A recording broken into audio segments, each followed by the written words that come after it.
We are tonight's entertainment. What the fuck is this, Chet? This is a tasty burger. Were you rushing or were you dragging? You like Huey Lewis in the news? Is this your homework, Larry? Why did you spill your beans? Hell yeah, dude. Woo! Welcome back! We're fucking back! I don't know why I got this robe on when it's heating up in here. I don't know. I don't know Pop why the you got nips it out. on.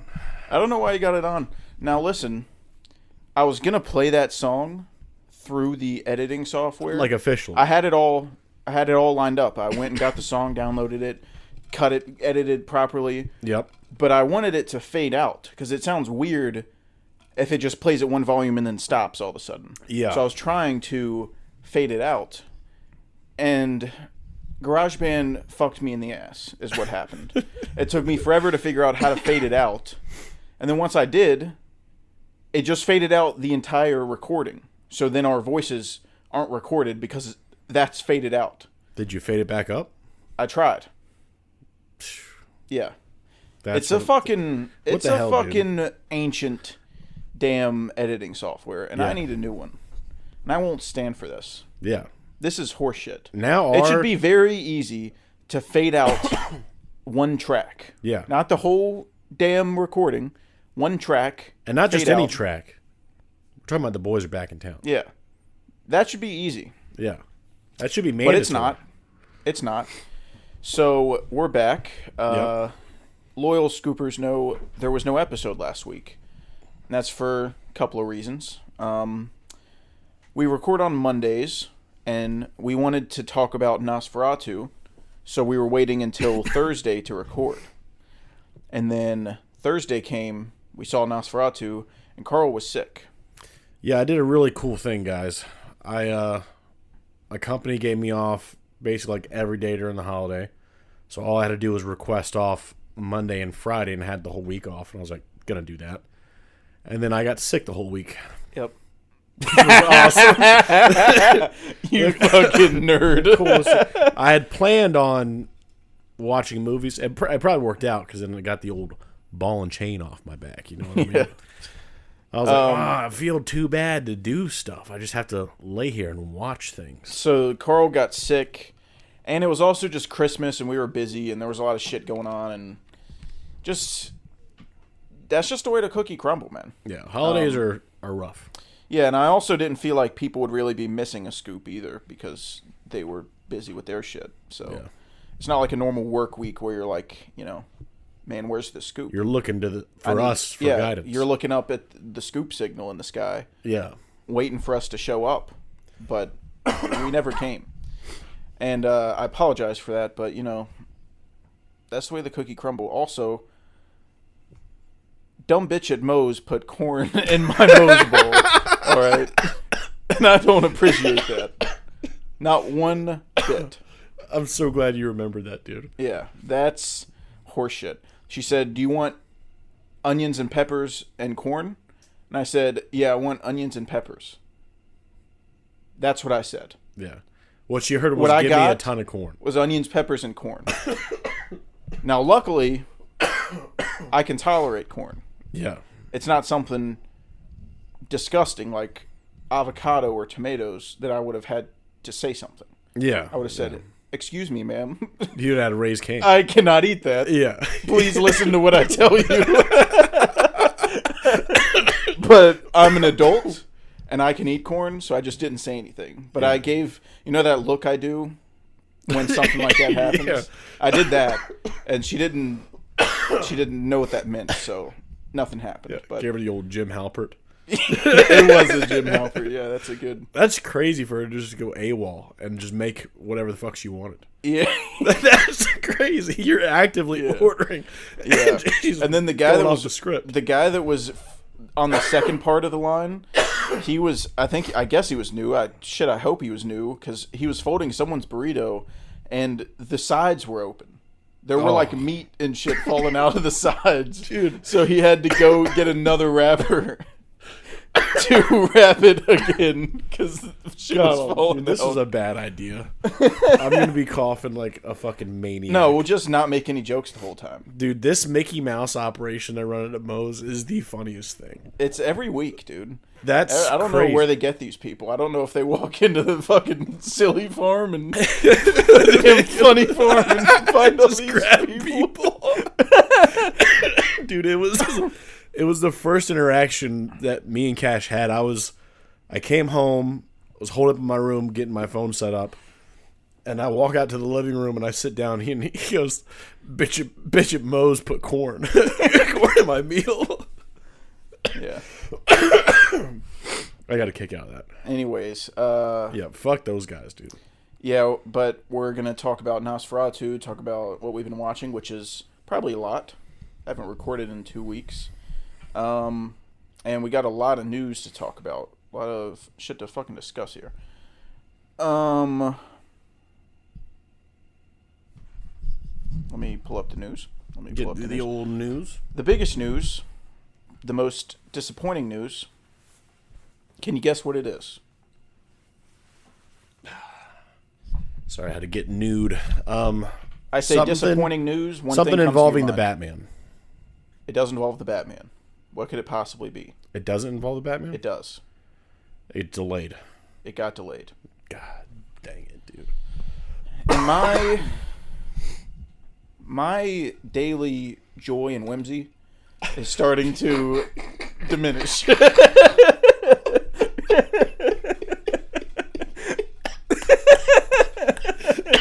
Not the whimsy, dude. Oh, My boyish adolescence charm is starting to dissolve into thin air. It's corroding. It's Right. falling apart. I don't know how much longer I can take this abuse. I don't know how much longer I can take it. Every time this happens, I turn it into a positive. I say, "Oh, they're still making it. Oh, that's just more time for Matt Reeves. Oh, you." Yeah. This is horseshit. That's the reality of what's going on here. This is fish paste. All right? You know what you got to do now? Send a bomb to DC Studios. I mean, Jesus Christ, no. I was going to say, the only thing to do now is to look up. Don't do Come that. on, dude. Don't do that. Come on, This is about dude. me being sad. That's what this is about. Well, I hate to break it to you. I was basically coming nonstop over the weekend. I got a little number on the old watch list that was pretty awesome. I don't know why you're bringing up shit that just doesn't need to be said right I'm now. just letting you know I'm on... I've noticed that with you. You'll record and you'll say shit ahead of time when we're not there yet. You'll just like say, there was something on my watch list that was pretty crazy, but we're not talking about that yet, so I'll just shut up. Why even say that? We're not I'm to the letting you watch know. list yet. I'm letting you know. I wanted you to know that while you're having a bad time, I'm having a good time. Yeah, you didn't know about this. I'm just letting you know. Anytime Carl, I you're Amish. find out, You don't have the internet. anytime I find out that you're not having a good time, I want you to know that I am having a good time. Like the whole last week when you were sick. I was still having fun, Is that right? kind of. No. My ass was No. going nuts, but I was having fun. No. You know who wasn't having fun? Me sitting next to you in Nosferatu with you coughing every 30 seconds. That was rough. That was not fun. I gave you a warning. I was like, I don't know if this is the best idea. You're a grown man. A sick man. You can make your own man. decisions. You know something funny though? This is something that happened while I was sick. Took the old deuce. Liquid. I did it in your bathroom. No, no toilet paper. That's great. No toilet paper. First the Batman 2 played. Now Hiroshima happened in my bathroom. Yeah, dude. Yeah, I unloaded in there. No toilet paper in sight. I said, this is crazy. There's no backup at all. Call the old lady. And I'm like, hey, I need a roll of the old teepee. And she says, okay. And then I don't hear anything going on. And I had to call back. I was like, hey, What the hell? I'm done. It's over. Every second you wait, I'm stuck here.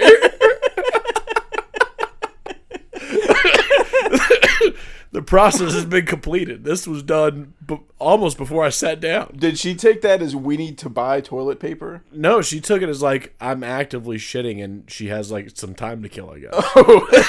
But like I sat down and it was done within a second. So I was like, hey, there's nothing else going on here. I'm just waiting for you. Oh, well. You know, that's your fault. Yeah. Poop normal. I was trying to, dude. Yeah. But fucking back to what the hell we were talking about. Batman got delayed. Yeah, it got delayed. Not a month. Not 2 months. Not 3 months. No. Another goddamn motherfucking year. Oh. I feel bad now making fun of you. No, you don't. I do. This hurts me too. But you can just look up. Fucking idiot. Anyways. I was not expecting another full year. That sucks. Well, it sucks ass. That's just point blank. Not going to sugarcoat it. Sucks ass. Sucks dick. Yeah. Not good. I'm having a bad time. Yeah. But when you look at it, it does make sense. Because...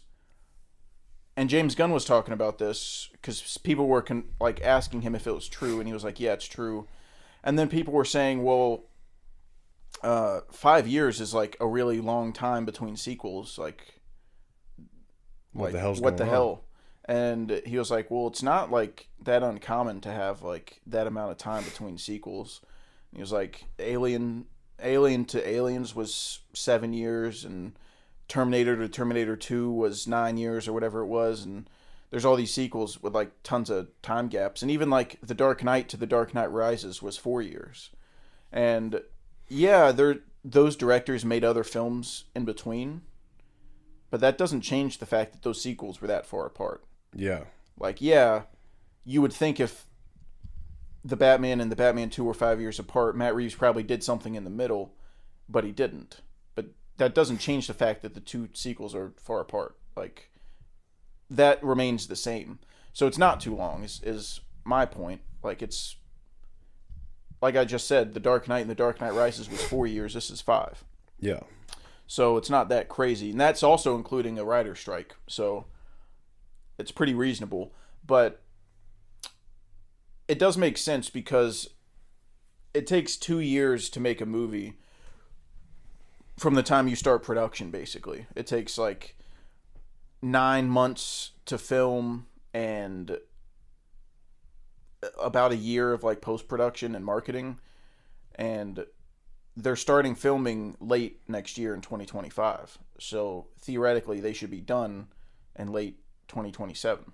That's 2 years. Mm-hmm. So it's not like they're pushing it back to 2029 and you're like, why is it taking, like, why would it take that long? Yeah. It's like if they start filming late next year, that's when it'll be done, is 2027. So yeah. I guess the only hope would have been like they're filming earlier. They're filming like early 2025, like February, and then they could possibly have it ready by October 2026, but it is what it is. It sucks, but you know, I mean, it's better than it getting canceled. Yeah, yeah. I mean, at least we're still getting it. And apparently it's filming next year. That's not... James Gunn hasn't said that, but Matt Reeves said it recently, that they're filming next year. Yeah. I think that... I guess I don't want to jinx it or anything, but I definitely think it's too far along to really, like, I think hit that point of just being canceled. Oh, no, it's not. You don't think so? No. They canceled Batgirl when it was filmed. Yeah, but that was a very different situation. Not really. Like, they had been making properties that weren't making money. That was probably not going to make money. The Batman has made money. I mean...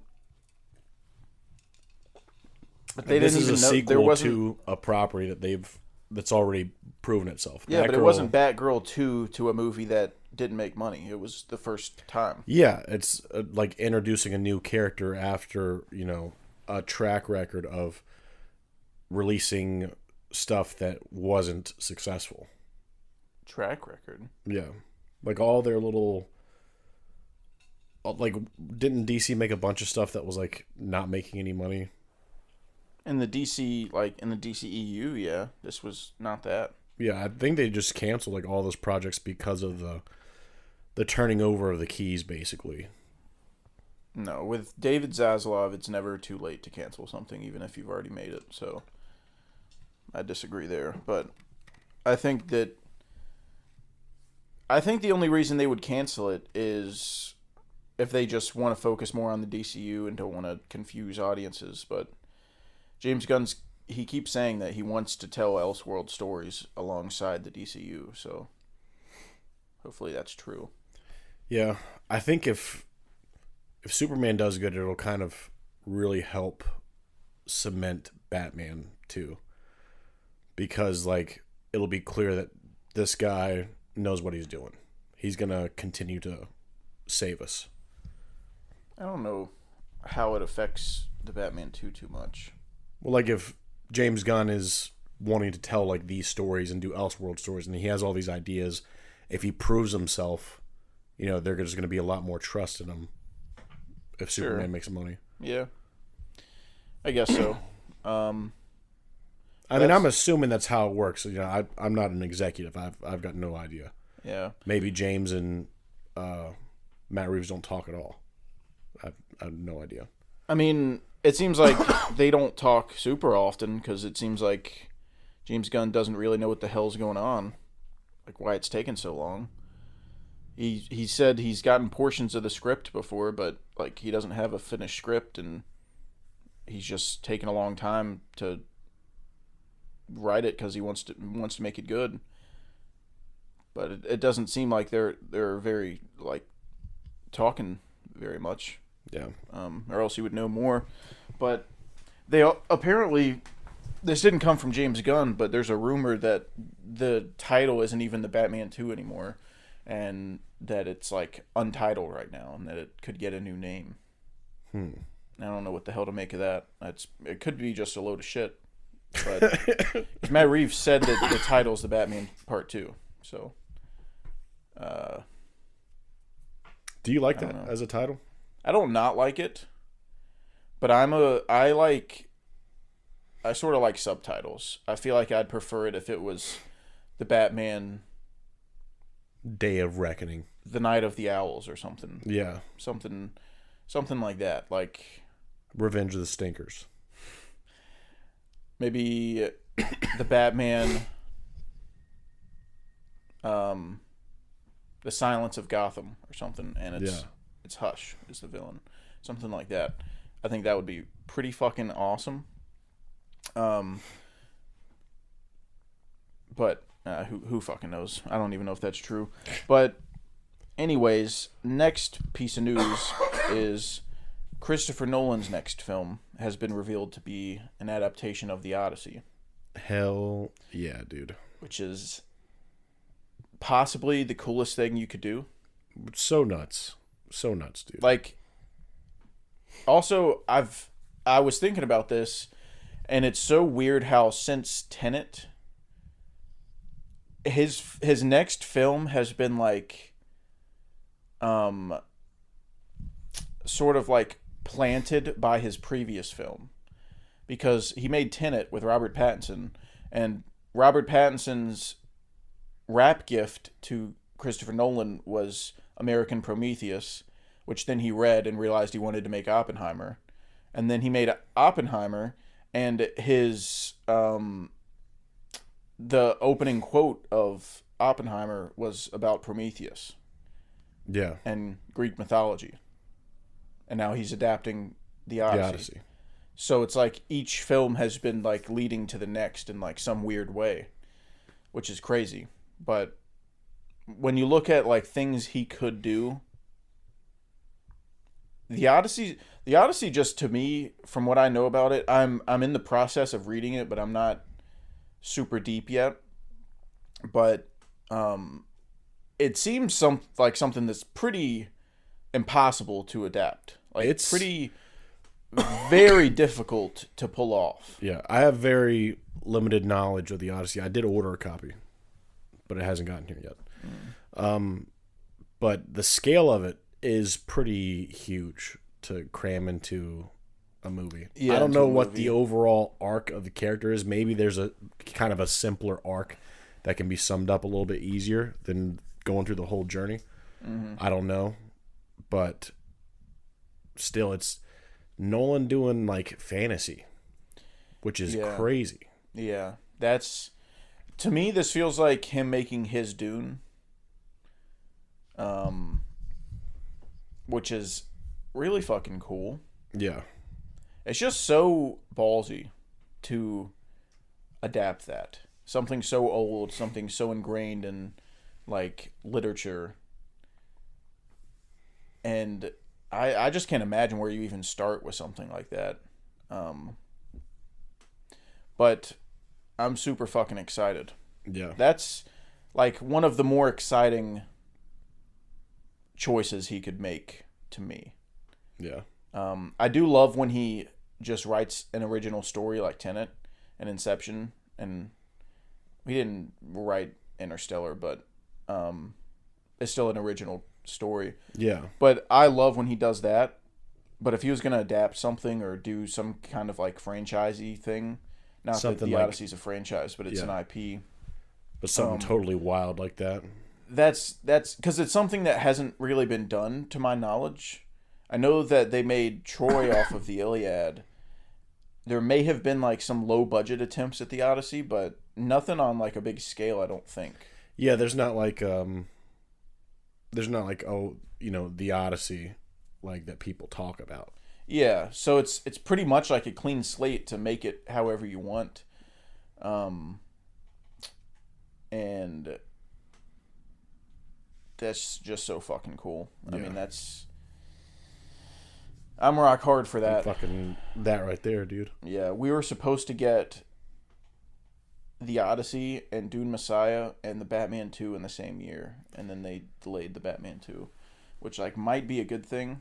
Yeah, that would have been way too much cum on screen. I might have to get like a cum transfusion if yeah, dude, like, I would have no electrolytes in my body. I'd have to be in the hospital like getting cum pumped into me because I wouldn't have any. Yeah, I'd be out. There'd be none left. Yeah, yeah. That's what they're trying to. They're trying to sterilize America. Yeah, that's what I'm telling. It's all part of Denis' plan. Yeah, he's trying to take our cum. Bastard. Yeah. God, yeah. Where does he get off? He gets us hard and then just leaves? Yeah. No. No. That's not how this works, dude. No. Also, I didn't realize this until I was preparing the news, but we haven't recorded since the Superman trailer came out. Oh my God. Yeah, because we recorded on the 18th and it came out on the 19th. So, I made a YouTube video on it. If y'all want to check that out, not a lot of people did. So it's not on the Film Scoop. It's on Cash the Butcher on YouTube. If you want to check that out, made a quick little video talking about it, give my thoughts. But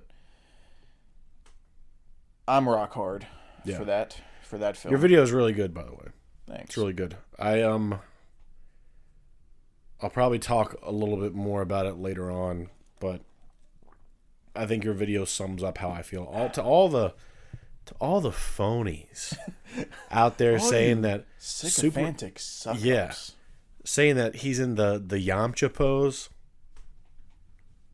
Get back over in Stupidville, pal. Whatever that means. Yeah. Yeah. Ooh, yeah. Get back over in Stupidville and stay there. Whoever that is, yeah. Fuck that, right? Who said that? I don't know what you're talking about. Oh, I thought you said you heard people saying that, because a buddy of mine said that Superman was in the Yamcha death pose, and you said you heard people saying that. The joke is, I don't know what you're talking about. So I'm just going along with it. Oh. Well, yeah, no. Superman looks fucking awesome, dude. I don't know what people's problem is. I know one guy that watched the trailer that said he didn't like it. And he was like, what did you like about it? And I sent him a very lengthy text of all the good things about it. And he sent me back, bros in the Yamcha death pose. And I said, well, fuck you. You don't know anything. Yeah, people, well, a lot of them are just Snyder fans, and they just hate everything that's not Snyder. But non-Snyder fans that don't like it, a lot of them don't like the visuals. I just feel like people are just so hard on like big movies. And does it look like the Batman? No comic book movie looks like the Batman. That's an unreasonable expectation for any film to have. I think the Batman's one of the most beautiful films ever made in any genre. So that's not fair to compare it to that. But we have all these Marvel films coming out that are all gray. They're just like Civil War and Winter Soldier and like Quantumania, all these fucking movies that look like shit. They look like shit. And Superman comes out, and now people are like, oh, it's too blue, it's too oversaturated. Why does it look like that?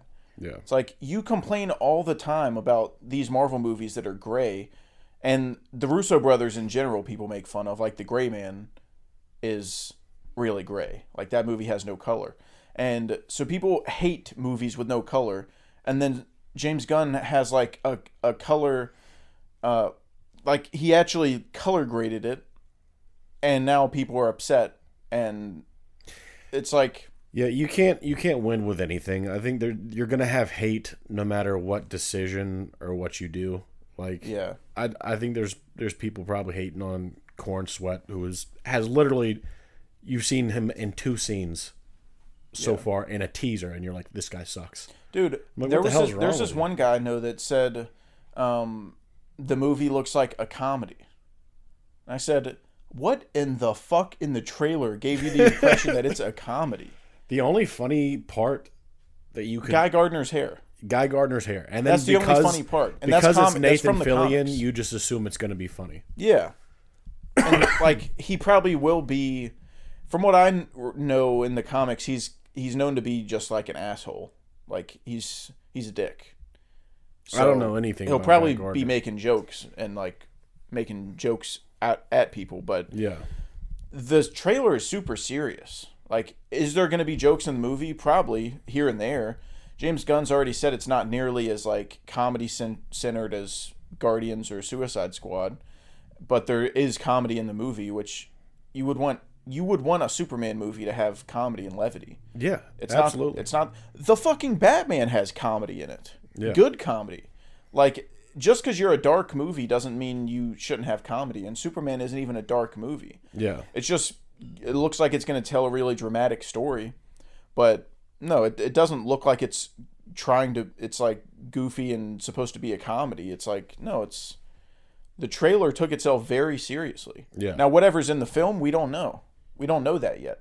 But based on what we have, it has not presented itself as a comedy whatsoever. Yeah. So I don't get why people are complaining about that. Some people don't like the suit. I mean, that's been out for a long time, so people have already talked a lot about that. But I really don't hear much else other than that. Just basically, they don't like the visuals. Yeah. And I will say, stuff can look really dumb in like a trailer because it's a bunch of quick flashes of things. Mm-hmm. And then in motion, it can be a lot cooler. Yeah. It can work. It's the same way that scenario. you see a trailer and someone's doing a voice or an impression, and it's like, oh, yeah, that's a little rough. But then you watch the movie in context, and it doesn't feel like that. Exactly. Like, I know a lot of people freaked out when the Complete Unknown trailer came out, and people heard Timmy's Bob Dylan voice, and they were like, ooh, that's weird. That's not good. And I didn't think that. I thought it always sounded good, but then they watched the movie, and it sounds a lot better once you hear it like naturally and not just in a quick little cut. Yeah, for sure. But I can tell you the Superman teaser made me like Man of Steel even less. That's what that did to me. I enjoy Man of Steel, but it's just not a good Superman movie to me. in my opinion. Not a good Superman movie because of the writing. But in terms of the Superman trailer, I love the score that they're doing. I don't know if that's what's going to be in the movie or if they just did it for the trailer, but they're doing like an electric remix of the John Williams score. I love Nicholas Holt's look as Lex Luthor. Super excited for that. I love seeing Krypto for the first time ever. That's awesome. Mr. Terrific looks stupendous. Dude, yeah. He looks fucking awesome. Metamorpho looks really cool. Yeah, Metamorpho looks cool. Superman. It's me. That's Metamorpho. Come on. But yeah, I wish we would have recorded soon after the trailer because I feel like I had a lot more to say then, but now it's been like 2 weeks. So, dude, I've seen the trailer like 6 times. More than that. I'm You've sorry. seen it more than that. I've seen it. You saw it 6 times in the first 20 minutes of it. I've seen it like 16 times. Yeah. And dude, I'm hungry. The part where that hungry score kicks in and then he jumps in front of the girl and like to save her, that dude gives me chills. It's every little aspect of the trailer gets me going. Yeah. It's seeing Clark in a big fucking suit, big baggy suit. Yep. Like actively bumping into people, walking against the flow of the foot traffic, consciously making that decision. Looking like a big doofus. Looking like an idiot. He makes like eye contact with Lois for the first time, it looks like, and then like pretends to look up like past her, like I wasn't looking at you. Yeah. Like a complete idiot. Yeah. That's great. The little kid raising the flag and chanting for Superman. Dude, don't get me started, dude. That's fucking incredible. It's awesome. Whatever that is, that's gonna make me cry. Dude, there's a scene in the trailer too. It happens quick. It's a really quick flash, but Superman's holding a robot and like crying. Someone thinks that's gonna be a robot from Krypton that like he has a close relationship with. Yeah, that's something that people are shitting on Krypto too, the way Krypto looks.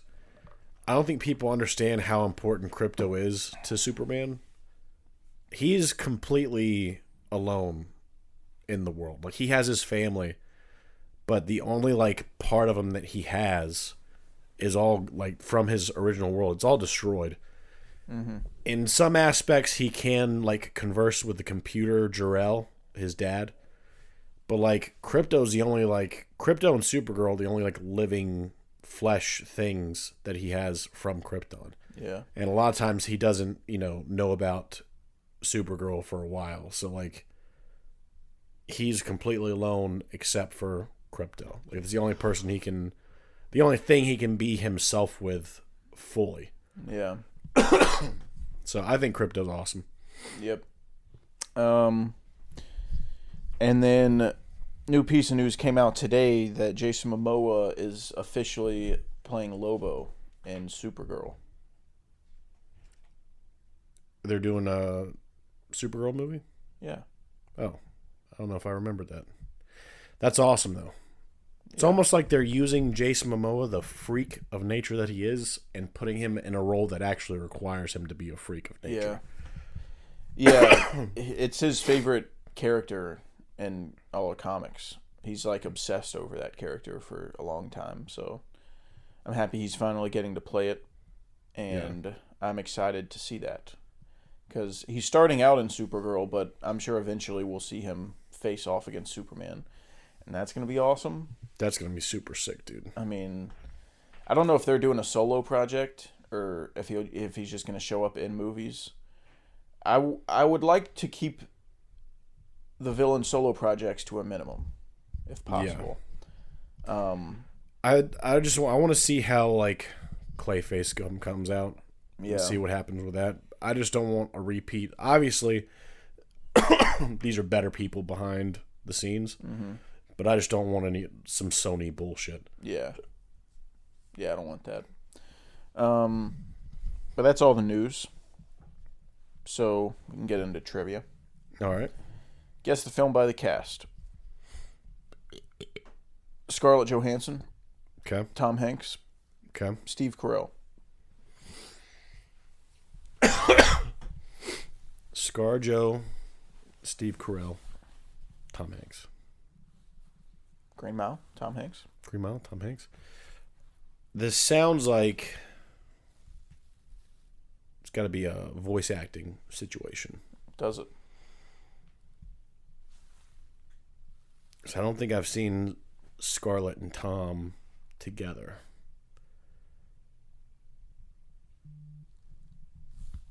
My mind instantly, when I think of voice acting, Tom Hanks, I think Toy Story. But I don't think Steve Carell does any of the voices in Toy Story.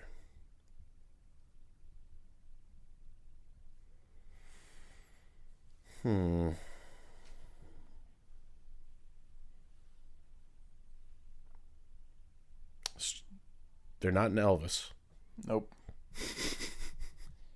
We are two lonely children. Dude, that is What a spot load of on. shit. That is spot on.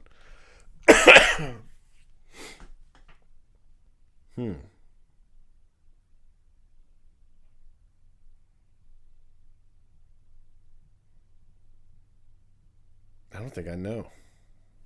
Asteroid City. Holy shit. I totally forgot Steve Carell was in that. Yep, sure did. Good grief. Next question. Name the 4 films Joaquin Phoenix has starred in this decade. This decade? Joker. Joker Folie à Deux. Folie à Deux. That's not one of them? One of the things you said is not one of them.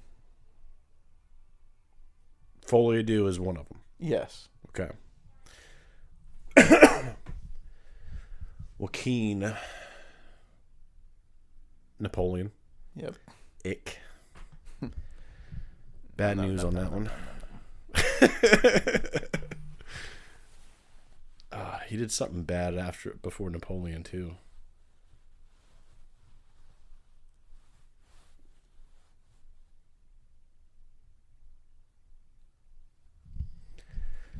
I feel like it was something dumb. I've seen all 4 of them. Mm-hmm.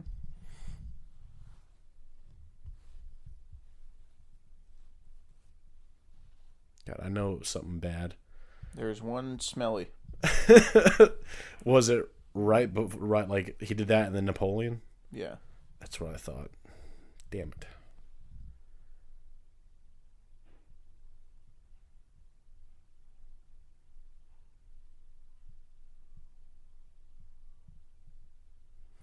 All right, I can't think of the bad one. If you can't think of the bad one, I don't think you're going to think of the good one. Oh, okay. What is it? Beau's Afraid. Oh, God bless. I tried to block that from my memory. And Come On, Come On. Come on, I liked initially, but I pretty steadily forget that it exists. Yeah. I don't know if I can tell you a single thing that happens in that movie. I can reenact a scene. Do one. Little kid, we gotta come on.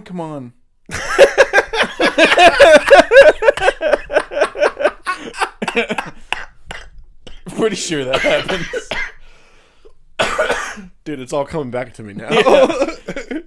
Go ahead and bump it up to a 5-star. Yeah, that was I'm about to cry now. It's all coming back to me. Last one. What Stallone film came out in 1987? 87? Shoot. I'm bad with years. I don't think it's First Blood.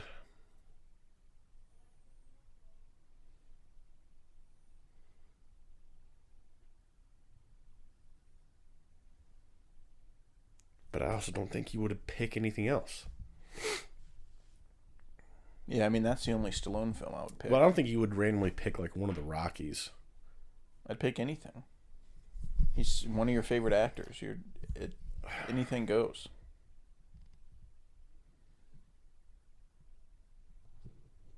'80s Rocky. 80s. Who said anything about Rocky? I'm calling him Rock. You're a weird guy. I mean, you're a weird guy.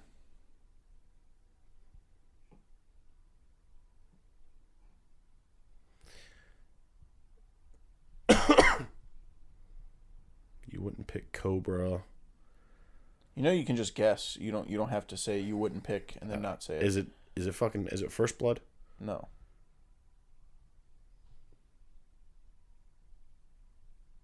Is it any of the Rambos? No.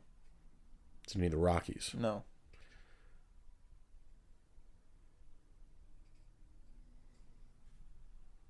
Is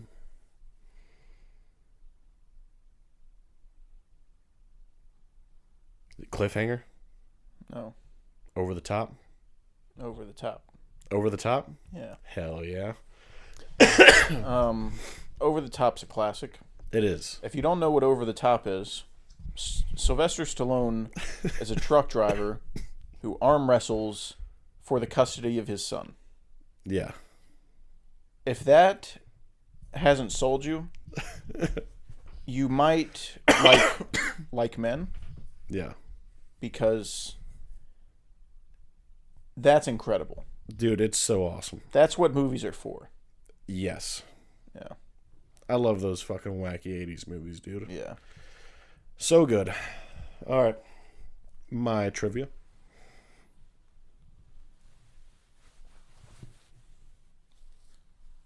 It's pretty good stuff.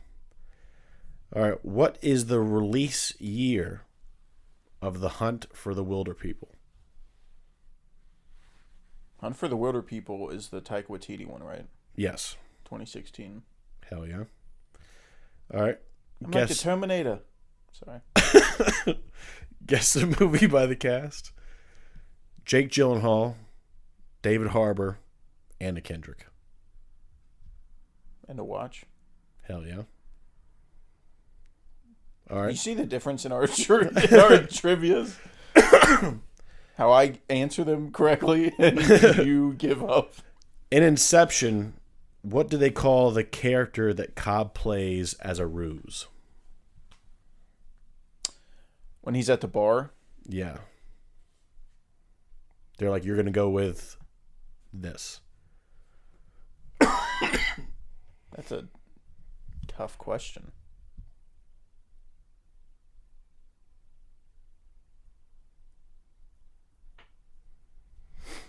I don't think I'll be able to guess that. Got nothing, huh? When you pull out shit like that. Interesting. Yeah. Interesting. Mr. Charles. Ew. Is what they call him. That's bad.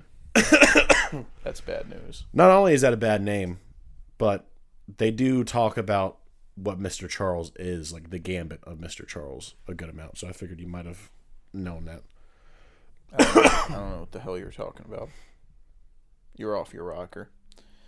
All right. That's it for trivia? Yep. All right. Time for a real reveal.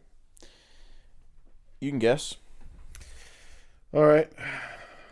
Try to not be a phony this time. Oh, you know what? I do have a bonus trivia question that you can guess. All right. How does Bane kill Daggett?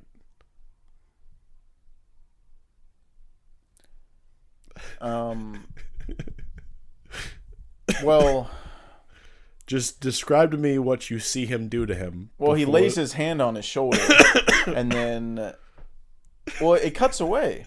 It cuts away, but and he does you just something. Hear him scream. No, he does something to Daggett. He grabs him a certain way. Do you remember? Does he palm his face? He grabs his nose. No way. So he pulls his. I guess he just pulls his nose off, dude. I do not remember him grabbing his nose. He kind of palms his face, but his fingers wrap around the bridge of his nose. Oh wow! and then you hear like bones crack. So I think he just pulls his nose off. Good day there, boys. You haven't been talking to the cops, have you, mate? You haven't been talking about that Star Wars, have you? You haven't been taking my nose, have you, mate? All right. Jesus.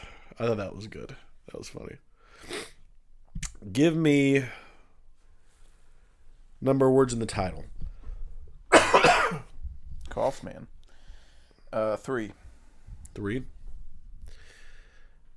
Give me lead actor.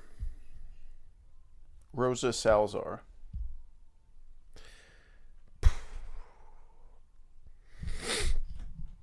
If you knew ball, you would instantly know this movie now. But you don't. Rosa Salazar. 3 words. Spanish sounding name. Possibly Hispanic. Racist. Possibly. That guy fucking did it.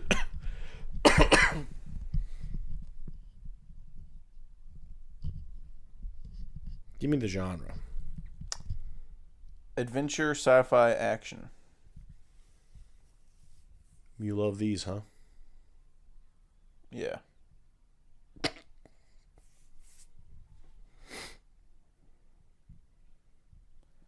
That's not good. All right, go and give me the year. Year is 2019.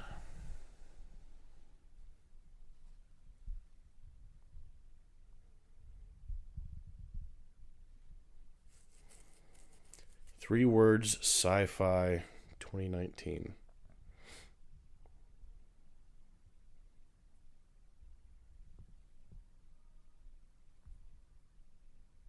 Give me second build.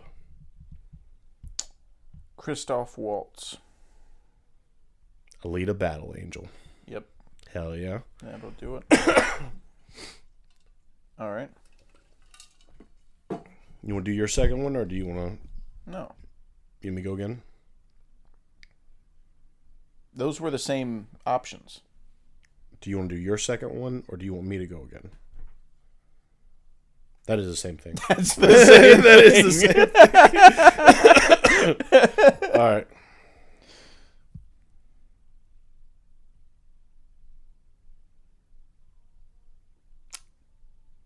Give me... Go with a different route this time. Give me number of words.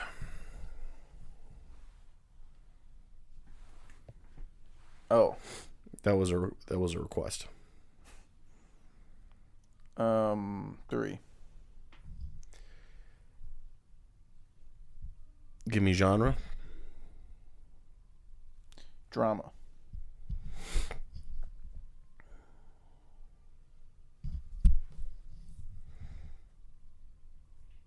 Drama, 3 words. Give me the lead. Ben Affleck.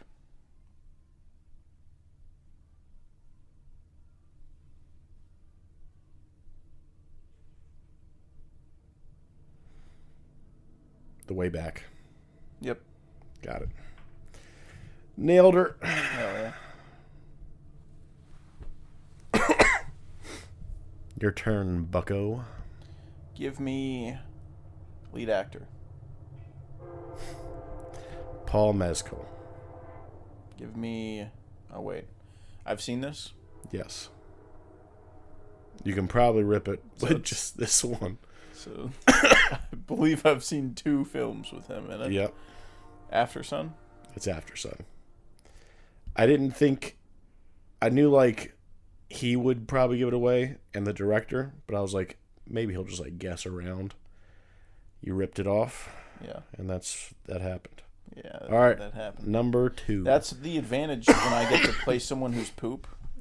So I like you spend a lot of coin, so I can guess lead actor and not worry about losing. Yeah. So Second one. give me lead actor again. Jim Carrey. Give me the year. 98.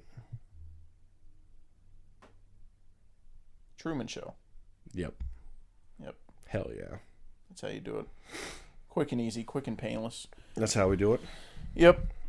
I had to make sure I did, like, movies you had, like, 4 and above so that you wouldn't get upset again. All right. I don't get upset when it's under 4. Oh, it's fine. All right. Don't be weird. All right. Don't be. It's already bad enough you're coughing fucking 24/7. Don't be weird. Dude, I'm trying to clean up my act. You're not. You're making it worse. Your act is worse. All right. Time for letterboxd reviews. Do you have yours? Yeah. You can go ahead. This is from Emma, 3-star. I was promised a horror film, but what I got was a love story between a man and his cardigan.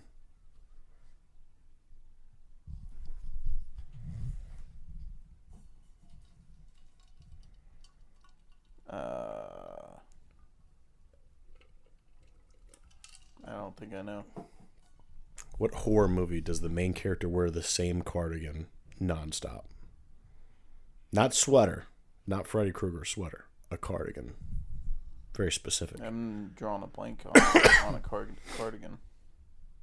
That is Sinister. Yeah. Ethan Hawke never changes. No. Not one time.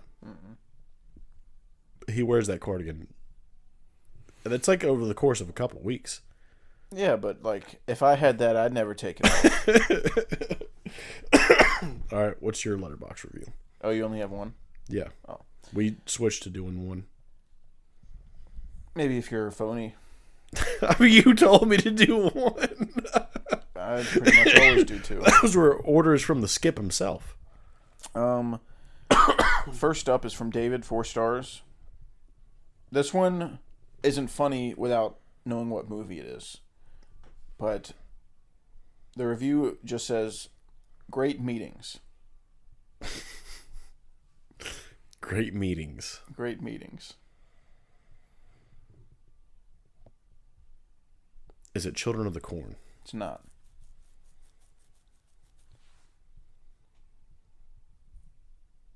Is it American Psycho? No.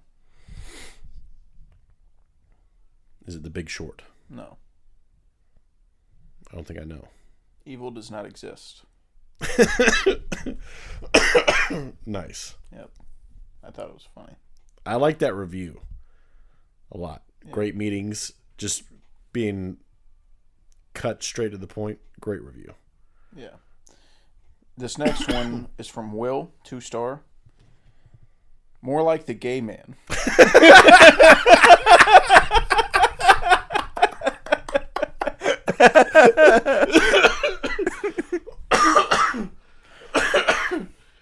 That is a good one. That is really good. It's a great man. Yeah, it's the great More man. like the gay man. Oh, More like the Chubsters, dude. That was hard. that was hard the whole time. All right, time to get into the Watcherino. Oh God. All right. I'll go through mine. I watched A Charlie Brown Christmas. Awesome. It's whatever, you know. It's fine. I might have beef with Charlie Brown. Dude, I was gonna say every time you talk about Charlie Brown, so far you just trash him. I don't trash him. It's fine. Like people glaze the shit out of him. You go. It's, like- it's all right. That's what. That's what Like you it's do. fine. It's not even feature length. It's 25 minutes, so I'm not even gonna give it a rating. But like, sure. I mean, it's like I'd rather just have it on in like the background while I do something, not like sit down and watch it. It's old as shit. But it's not old in the good way. Like when you watch like Witness for the Prosecution. It's like, that's older than Charlie Brown, but that's awesome. This is not that. This is different. Were you expecting something along the lines of Witness for the Prosecution? Yes, kind of. Yeah. Because that's good, and people say Charlie Brown is good. So I thought, that would, kind of translate, but it doesn't translate. I don't know. You sound kind of gay to me. Is that right? Is that right? Just wait till we get to my watch list, dude. It's bad. Fucking, I watched It's a Wonderful Life. Hell yeah. I actually bumped this down to a 4.5. Ooh, what made you do that? I don't know. That's just how it felt to me. Did it lose some of its charm? It's long, and I know why it's long, but first of all, not a lot of Christmas for a Christmas movie. It's barely ever Christmas. It's Christmas in like one scene. It's the pivotal scene of the movie, but it's only in like one scene. The rest of the movie takes place at any time. And it just takes a long time to get where it's going. And I know that sort of makes it more effective when it gets there, but I don't know.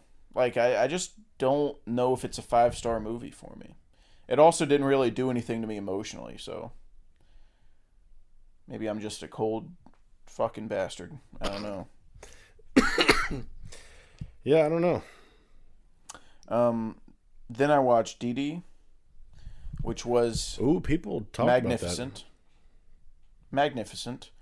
Coming of age story about a little Asian boy. What's funny? Just the way you were like, were tossing your head around, like, just like jostling that around, and just like Asian boy. It's a coming of age movie, and I love that shit. Pump that shit into my veins. It was really funny, very well acted, very well shot. Not a damn shot of the movie looks bad. Not a single one. A lot of fun. Sometimes a lot of fun. Sometimes a little sad. But I liked it a lot. Gave it a 4-star. Heck yeah. That was on Peacock. After that, I watched Drive My Car because I wanted to see more of Ryusuke Hamaguchi's films, and it's an interesting one. It's something. That's the one that's like really long, right? It's like 3 hours. And I gave it a 3.5, so I am positive on it. It is a gorgeous looking movie. It is absolutely stupendous visually, and the performances are really good, but it just has a really odd story. And I do think it's too long. I do think there's things that didn't need to take as much time as they did. But it's one of those movies where sort of like I don't know if what I want to say is like a spoiler or not. But he's the main character is a play director, and basically what's happening in the play is reflecting what's happening in his real life. So they try to tell the story through the play more than like actually showing you his life. Oh, that's interesting. It is interesting. But there's moments where you're just sitting there watching like rehearsals of a play, and you're like, man, I wish this was something else. I don't know. I think that's like a creative medium to drive a narrative. Like, instead of it just like seeing it happen, you're almost seeing like less of how it, like what happened, and more of how the play director feels, because he's putting that into the play, you know? Yeah, I mean, it's cool. I guess it's not really that idea that I don't like. It's just really slow. It's just really long. What is that on? I'm gonna have to check it out. That was on Criterion Channel. Okay. But I definitely recommend it. and I might rewatch it. I probably will rewatch it one day because I think it's a good movie to rewatch. I think you'll pick up a lot more on second watch. But, maybe it'll walk up a little bit. Huh? Maybe it'll walk up your ranking a little bit. I definitely like Evil Does Not Exist more, but Yeah. There's some I'm movies that are so like excited that. to see like anything he does. Yeah. There's some movies that are like that, though, like initial watch, you don't really feel as strongly about it, and then like you slowly start coming around to it. Yeah. It happens a lot with me because of how slow I am. Way too often with me. Yeah. But I definitely recommend Drive My Car. I get why people love it, but for me, it just... On first watch, I don't know. A little sluggish. Yeah. Yeah, but I definitely liked it. Then I watched The Holdovers. Fucking best shit ever made. I guess we'll save The Big Kahuna, and I'll talk about the next day. We watched A Complete Unknown. Yep. I guess it's time for me to bring back You have to. Bob. When you're traveling in the North Country Fair. How's that? That was great. Really? That was really good. I've been listening to a lot of Bob. I make fun of you a lot. That was really good. Don't think twice, it's alright, babe. How about that? Dude, don't call me babe like that. That'll get my nipples hard. Yeah, I've been listening to a lot of Bob. I already liked Bob before the movie, but Yeah. It made me, like, I had, like, his, like, top songs. It made me want to explore his music more. I don't listen to him anywhere near what I probably should, because he's really good. But that movie, I always heard, like, in the promotional stuff for the movie, of them talking about this very specific time in Bob Dylan's life. And the movie is, like, kind of what I expected. But I feel like not a lot really went on at the same time. So, my thoughts on the movie are Timmy's incredible and is Oscar worthy for it. He's absolutely amazing. And that's the reason you watch the movie, and that's the most enjoyable part of the movie is just watching him. And I think I like the way it looked visually. I like how I'm sure it wasn't shot on film, but they added some kind of filter in post that made it look like it was shot on film, which was really cool looking. Mm-hmm. But I think it's really well shot and like it looks good visually. And the music's really well done. But the story just feels like nothing really happens. And I've been trying to figure out why that is something I don't like, because I like movies where nothing happens.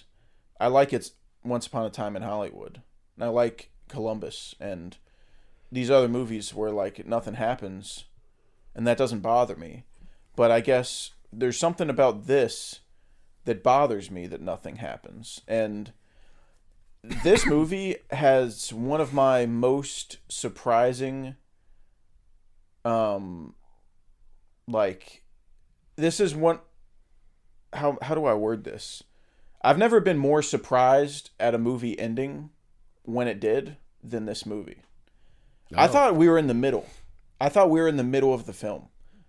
And then it said, directed by James Mangold. I was like, what the fuck? It's over? What the hell? Yeah. So that's sort of a compliment that it didn't feel super long to me. It kind of flew by. But it also felt like we were like halfway through the movie. Yeah. Because nothing significant had happened. And I think that's another issue with it is not every person has a interesting enough story to make a movie about. Yeah. And Bob Dylan's real intrigue and like the most interesting thing about him is he was sort of an overnight success. Like came out of nowhere when he was like 20 and just took the world by storm. Yeah. So like that little segment is like cool to watch. But after that, there's really nothing like controversial or anything. Like when you look at like a Michael Jackson biopic, there's so much to go into with that fucker. Like there's so much shit. That fucker. There is so much shit that you can go into with Queen. Like they didn't go into any of it, but there was so much shit with Freddie Mercury that was like interesting. Yeah. And Bob Dylan doesn't really have any of that. Like the most interesting thing about him was the overnight success thing. The fact that he's kind of a weirdo and he's kind of a dick and he's just an odd person. Well, I think that they're trying to like portray him as basically he only really cares about the music. Like the rest is all like a second thought almost. Well, I mean that's probably how it is. Yeah. But he's weird. Like he's not a typical like celebrity or famous musician. But in terms of like controversies or like crazy shit that happens, like his like someone close to him dying or anything, like there was nothing really significant that happened to him after he got famous that made him worthy of like a movie. That I just feel like I didn't learn anything. Like I started the movie and then ended the movie and like didn't really gain any knowledge on him, and I didn't even research into him much at all. Like I just kind of knew the basics, and I feel like I kind of left knowing the basics. And it also the film just kind of moves too quick. These relationships that he has with people like don't really get dove into enough. Like his relationship with Joan and Sylvie, they don't feel like they're deep, complex relationships because they don't really spend any time on them. Yeah. And I felt that way about Pete. It seemed like they had like a really strong connection, like a strong bond, like him helping him when he was younger. Yeah. And then he just kind of like cast him to the side. I feel like there was no like build up to that. Well, there was no build up, because it moves too fucking quick. But yeah, that's what I was getting at with it. But he tossed him to the side because he was upset that like he wanted to start making different music than just folk, and Pete was a folk artist, so he wanted him to keep making folk. And he was like, he kind of tossed him to the side because of that, because he was trying to control what he was doing. Yeah. But I feel like that happens in like every musical biopic. It's like they just want me to keep singing what I like, what got me famous. Like that's why they like me, is because of that song. But I got other ideas. See. Yeah. Yeah, but like I get that, but we never really see Pete trying to control Bob. Yeah. At the folk festival. Yeah, the big climax. That's like the first time he ever like says anything about in the hotel room. That's right before the folk festival. That's his like plea to him, like, hey, Well, it was the first time Bob had shown an interest in not doing folk. No, he had done 2 albums that were rock and roll. Well, what they considered not folk. But he was going to a folk festival. Yeah, so that's and why like he was saying they kept asking like, "What are you planning on playing?" It wasn't even like, "Don't play the bad stuff." That one guy was straight up, "You're not going to play here unless it's folk." But Pete, like his past friend, who helped him up as a young guy and helped him get his name out there, like was like, "Hey, I've worked really hard to try and bring folk back into the mainstream, and you helped a lot with that. Can you like just do folk for the festival?" Like, it wasn't even like a big controlling way. It kind of, because I feel like I wasn't saying it was justified for him to get mad at him. No, I'm not saying that. Bob's a dickhead. I'm saying like, and just until that one moment, that one conflict, like they never really butt heads, but he still like ignored Pete like throughout. Like even before that, he was ignoring Pete and like not meeting up with him. Yeah, I think that's just kind of who he is. Yeah, which doesn't like he's not. I just wish we'd gotten to see like what happened with that relationship, of why it kind of fell apart. It felt like the movie probably needed to be longer. Yeah. Because it didn't feel long to me. I just said, like, I thought we were like halfway through when it ended. So I feel like it should have probably been like 3 hours, and you could have gone into these relationships a lot deeper. That would have made it better.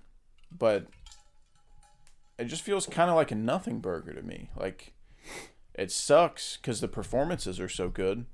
Yeah, and then you have like the big conflict is him using these alternative sounds, and it's supposed to be rock and roll. You know, everyone knows there was a big like war against rock and roll. Mm-hmm.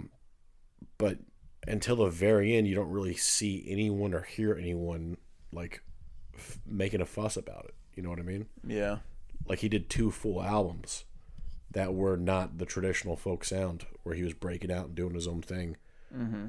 And then he plays, 3 songs in the folk festival, and it seems like it just blows people's minds.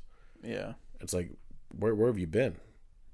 I wish I could have gotten to see him do like more fan interactions at different concerts that he plays. Because he definitely toured, having released 2 albums. Yeah. So he's played that music live places before. Yeah.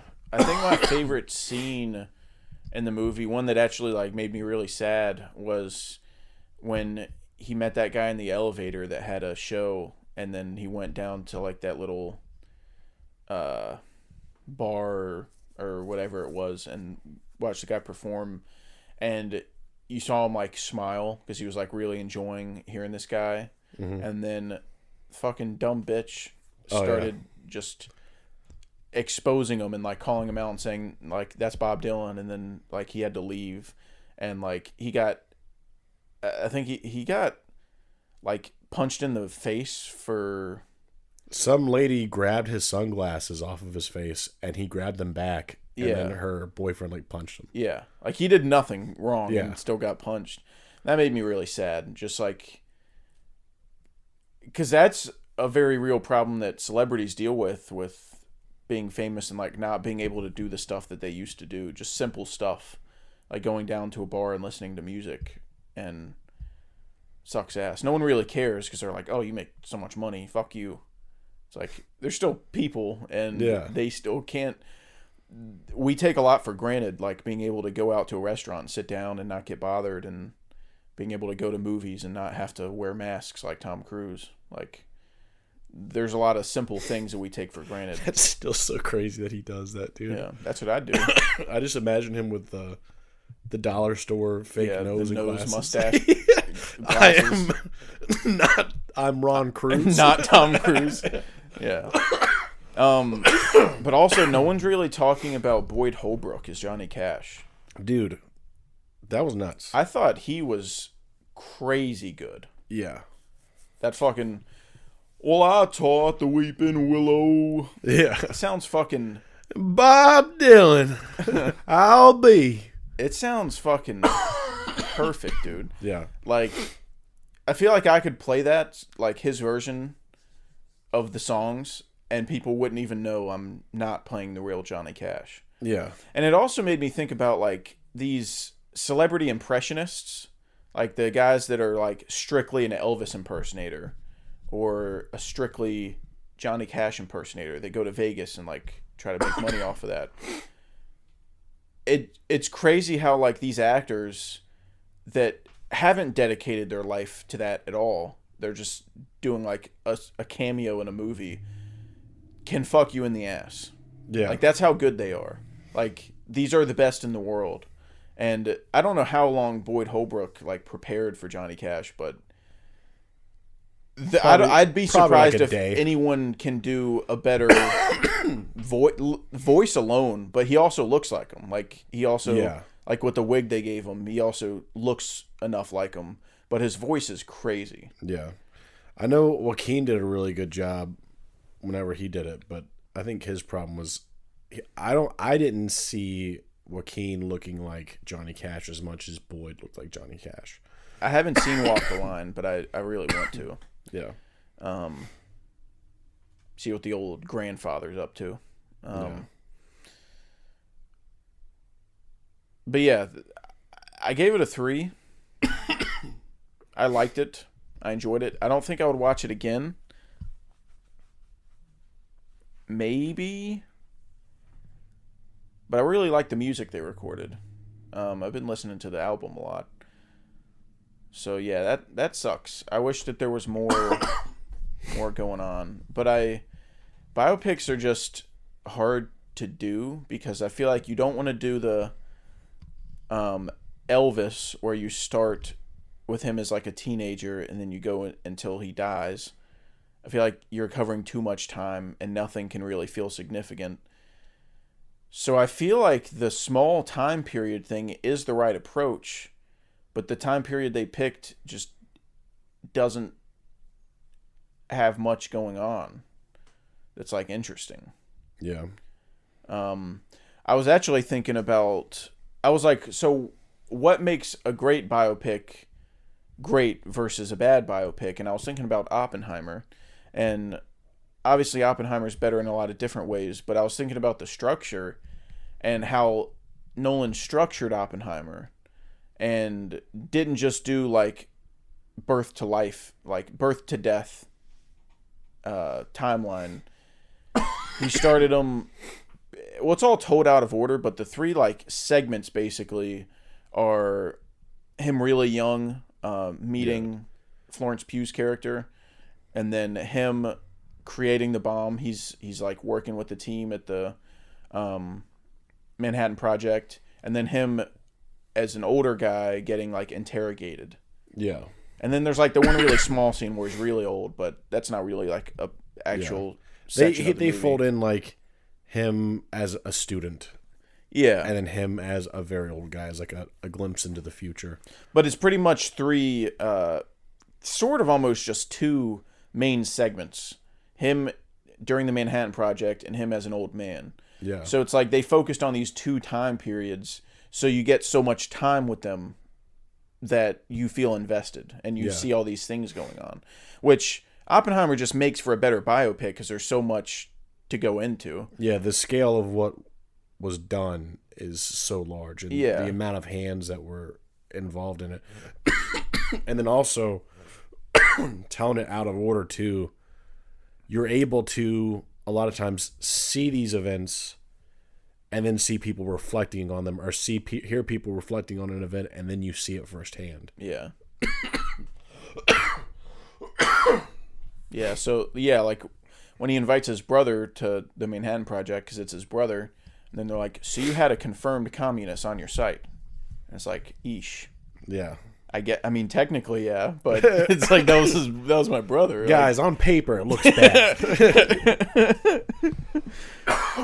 Yeah, so I don't know, man. I don't know.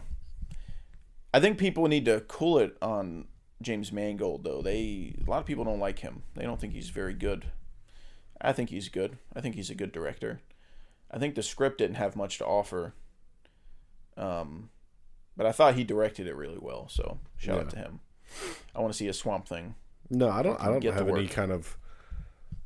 I don't think there's anything wrong with the team or like anyone involved. I think it was just like, it was just kind of like a lackluster story.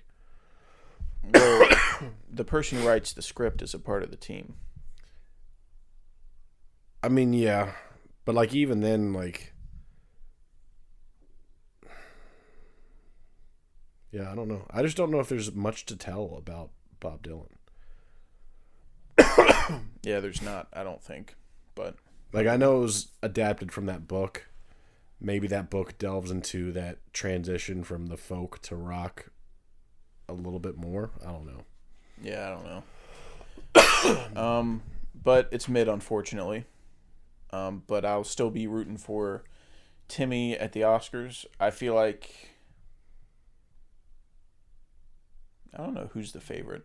Probably him. I don't fucking know. I really wanted him to win for Paul Atreides, but now that this is out, I feel like this makes more sense. But the last thing I watched was The Taking of Pelham 123. That was what made you watch that? I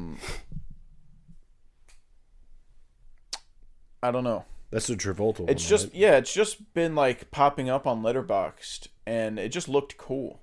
it was Denzel and Travolta, directed by Tony Scott, like a train action movie, and I was like, this sounds awesome. Yeah. And I don't know, I just get in moods where I want to watch like kind of not junky, because that's not the right word, because like a lot of them are really well made, but just sort of like movies I used to watch when I was a lot younger. Yeah, more playful. Like mainstream, just action, fun movies. Yeah. And like I really want to start watching more Liam Neeson movies, but they're not really on much. But I want to watch The Commuter and shit like that. Yeah. And I've actually heard that Cold Pursuit's a lot of fun. Oh yeah, I think I've heard that. Yeah, so I love watching shit like that. And I just wanted to watch The Taking of Pelham 123, and it's good. I gave it a 3.5. John Travolta is a madman in this. He's an absolute... It's been a really long time since I've seen that. He's so fucking good in this. He's so funny. Yeah. His lines are so funny. Now, he's not bald yet in that movie, is he? He's getting there. Yeah. I think he did that, and then he did From Paris with Love, and that was when I saw him full bald, and I was like, oof. Yeah, he's getting there. But there's one part where he's talking on a walkie-talkie, basically, to Denzel. And Denzel says something that really pisses him off. And then he goes, nope, no, sir. You can lick my bunghole, motherfucker.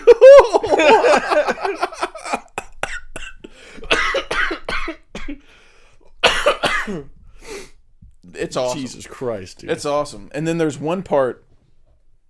There's one part is crazy. Yeah, bunghole. Yeah, that's haven't heard that in a while. Yeah. But there's one part where minor spoilers, I guess. But John Travolta's partner is he's taking a train hostage. I guess that's kind of obvious, but like he's holding a train hostage and like demanding money, and you know you get the fucking point. But his partner gets shot in the head. Mm-hmm. And eventually they get Denzel on the train. That's like the deal he makes is like, I want Denzel to deliver the money to me. Yeah. Even though he's just like a train operator. He's not a cop. He's like, I want him to do it because I can trust him. Yeah. And so they get Denzel to come in, and Denzel sits down where that guy just died. And then John Travolta's like, oh yeah, that's Julio. Yeah. He was the brains of the operation. He goes, he was the brains of the operation. Stupid fuck.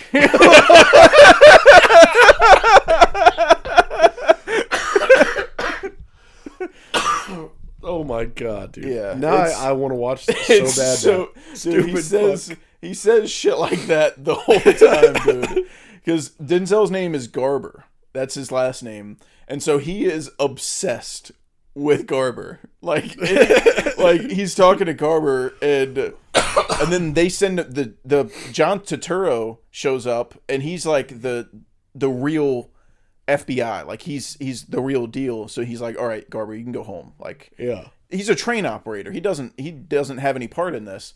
So they send him home, and then John Turturro gets on the line, and he's like, all right, I'm Detective Carbonetti, and I'm going to be handling the situation from here on out. And he's like, where the fuck is Garber? Get Garber back on the line. He's like, if you don't have Garber back on the phone in 60 seconds, this tubby fuck's getting shot in the head. He's crazy, dude. Dude, I love unhinged John Travolta, dude. Yeah. So I really, really enjoyed it. It also has James Gandolfini in it. Ooh. Yeah. I don't know if I even registered that as a youngster. Yeah. Oh, you saw it as a youngster? Yeah, really young, dude. Yeah, dude. Everybody's got to check out The Taking of Pelham 123. That shit's awesome. Hell yeah. But other than the big kahuna, that's all I got. That's it? Yeah. Well, I've got some pretty cool stuff on here. I watched All Dogs Go to Heaven. Hmm. Logan wanted to watch it. I watched it. Cried bad. That's a very sad movie, but it's all hand-drawn, like cartoon animation. I love that shit, dude. So good. Burt Reynolds as Charlie is great. The little girl, I don't remember her name. She's Ducky from The Land Before Time. She's great. Just took a stroll down old memory lane with All Dogs Go to Heaven. Oh, yeah. It made me really sad. All right. After that, I watched a movie called It Happened on Fifth Avenue. It sounds old. It is old. What I did was not a smart thing, and I just looked up like some cool Christmas movies on like a list on Letterboxd. And that's what took me to Meet Me in St. Louis, which is not good. Don't like it. Weird stuff. But this came up as like a recommended, and the synopsis for it sounded really cool, and it turned out to be like a really sweet, wholesome movie. But the concept of it is there's this homeless guy, this hobo, and every winter he like secretly moves into this super rich guy's mansion. And he like encounters people who are struggling as well, and he like invites them to come stay with him like reluctantly because they're like, we have nowhere else to go. And there's like just some sweet moments of like characters developing, you know, giving a chance to succeed, and, you know, time and a place to stay and stuff. And it gets you in the Christmas spirit. It doesn't all take place on Christmas, but he moves in at like the start of winter. So it's like snowing and stuff. And he's got his little dog with him. Dog Sam. Super cool. Cool guy. Sounds good. But I liked it. I think I gave it a 3.5. Oh, yeah. It's a little slow, but it's really good. Oh, yeah. Next thing I have is I finished Arcane Season 2. Ew. Dude, it was I don't awesome. hear it. I don't like it. I was kind of getting off board when I started Season 2. I was getting ready to gather my things and get off the ship. But I kept going, and it got fucking awesome, dude. I doubt it. No. You saw the performance that those guys sang. Yeah, it's a good song. It's in there. I bet. And it's awesome. When it's in there, it's awesome. I bet. I don't think it's quite as good as the first season, but it's still really, really cool. I doubt it. The next thing I watched was The Toxic Avenger. This seemed fun. Looked fun. Not as fun as I thought it was going to be. It started out really strong. There's this guy, this goofball that like gets bullied at a gym. He's a janitor. Falls into a vat of toxic waste. Classic Tuesday. Becomes the Toxic Avenger. And like it's super, like everyone's super exaggerated and ridiculous, and they put the janitor in a fucking tutu. But I was like, this is a funny idea. It's funny, but not an entire feature-length movie funny. Yeah. So the joke wore out pretty fast of the Toxic Avenger, so I wasn't too keen on it. The next up was The Bishop's Wife, another Christmas movie. And it's very similar to It's a Wonderful Life, where an angel comes down to help a guy who's like lost his way. But this one goes a little off the rails, because this angel just gets horny for this guy's wife instead of trying to help him. Which is crazy. Yeah, it's nuts. A crazy route to take it. But it was still like sweet. It was all right. It wasn't as good as it happened on Fifth Avenue. But still got me in the old Christmas spirit. Hell yeah. After that, I said, fuck this Christmas noise, dude. I need some good stuff injected in my veins. And I watched Paprika. I was hot off of Creature Commandos, and I was like, I want some more good shit like this. And I watched Paprika, and it was crazy. Oh, yeah. Paprika's a fucking crazy movie. And I don't think I fully understand it, but I really liked it.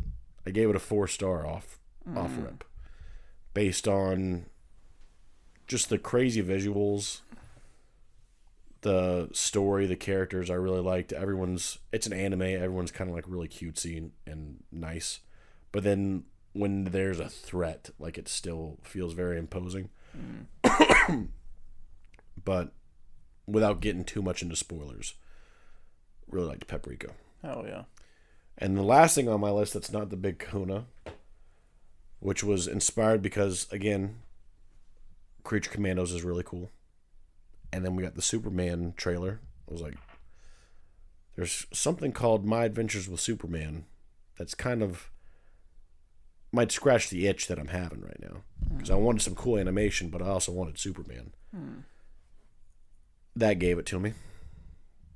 Dude, My Adventures with Superman is genuinely really good. I could see it turning some people off. There's only 2 seasons right now. I binged them both in like 2 days. I could see it turning some people off because of it is very played up because it is supposed to be like an anime. It's like an American anime. And there's some really cutesy moments and some very like anime kind of cheesy moments of like, you thought we were alone, but really we're together. Like that kind of stuff. Sometimes it works. There's like once or twice that I could think of where I was like, maybe don't do that right now. But for the most part, it works with like who Superman is. I really like the characters. A lot of focus on Lois Lane, Jimmy Olsen, and some other cool characters that get brought into the mix. The art style I really like. My big complaint was the way they chose some of the villains, like the way they designed some of the villains. Everyone's like tech based instead of being like Parasite is a guy in a suit instead of being like a big purple monster. Not a huge fan of that. And then the biggest problem I'd say was Deathstroke in that regard. They cast what's his name? Chris Parnell to voice Deathstroke. The guy that voices Jerry in Rick and Morty. Oh. Yeah. Yuck. And he's a good voice actor. He's a very funny guy. Not for Deathstroke. Not for Deathstroke, yeah. Like as soon as he talked, Logan was like, "Is that Jerry?" And I was like, "Yeah, that's Jerry." And he doesn't ever like hardly. I think he puts his mask on once, and it doesn't look like the normal Deathstroke mask. Deathstroke's design is damn near perfect. Yeah, should not be trifled with when you look like how Deathstroke looks. Yeah, and I did not like the design, and I think that Chris Parnell was very miscast for Deathstroke. I'd say. But I haven't seen it, and I'd say that. Yeah. But, like, everyone's like a younger version of who they are. I'm able to kind of forgive some of it, but Deathstroke, no. Yeah. That guy kills people, and he should feel like he kills people. Yeah. This guy does not. Yeah. But overall, a really good series. Yeah. You should check it out. I've already checked it out. You should give it another chance. No. Man, some cool guy you are. I've already tried it. You watched one episode. Watched like 3 episodes. No. Yeah. We didn't get that deep. I watched it on my own. I don't know. I think you were in the wrong headspace. Maybe you were... I was in the headspace of liking good stuff. Probably so in the I was in the headspace wrong of headspace. liking good stuff like BVS. Yeah. You dummy. No, that's not good stuff. That's great stuff. All right. That's settle the best down. stuff. Settle down, dude. No. That's crazy talk. Is that all you're watching Yeah, now? that's my watch list. No, it's not. The Big Kahuna. No, it's not your whole watch list. What am I forgetting? This is why you use Letterboxd. So you don't forget anything. We talked about everything except for The Big Kahuna. Sure didn't. Because I walked out and saw you watching something that you have not talked about. Well, there's some stuff that I started that I didn't finish. You finished it. I walked in on you in the last scene. So. What movie? Juror number 2. Oh, yeah, I did watch Juror number 2. You fucking idiot. That might have been while I had no phone. So I couldn't log it on Letterboxd even if I wanted to. Yeah, you could. How? Logan's iPad, fucking laptop, anything. I'm not going to touch her woman stuff, dude. I'm a man. But you could have. That's I like point. man things. That's the point. Yeah, Juror number 2. I liked it. I think I feel about it probably about the same way you do. I think it's a really interesting idea to have like less the mystery is like unraveling as people talk, like something like 12 Angry Men, like now we're questioning the narrative. Instead we know kind of what happened already. Mm-hmm. That part's cool, but I will say if I was that guy, I would just have everyone vote guilty immediately. No thought in my mind at all. Oh. Yeah, I'd be like, no, this guy clearly did it. I'm all in. Yeah. And then I would go home to my family. I'd never think about it again. Yeah, I probably would too. Because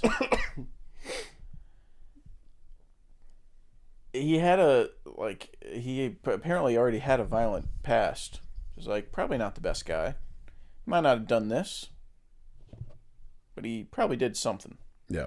Well, one of the characters, I don't know the guy's name, but it's the guy, I'm pretty sure it's the same guy as the guy from Black Dynamite that goes, but Black Dynamite, I sell drugs to the community. Yeah, it's the guy with the big eyes. Yeah. Big, like, eyes that pop out of his head. Yeah. But he said he might not have killed her, but if he hadn't left her alone, none of this would have happened.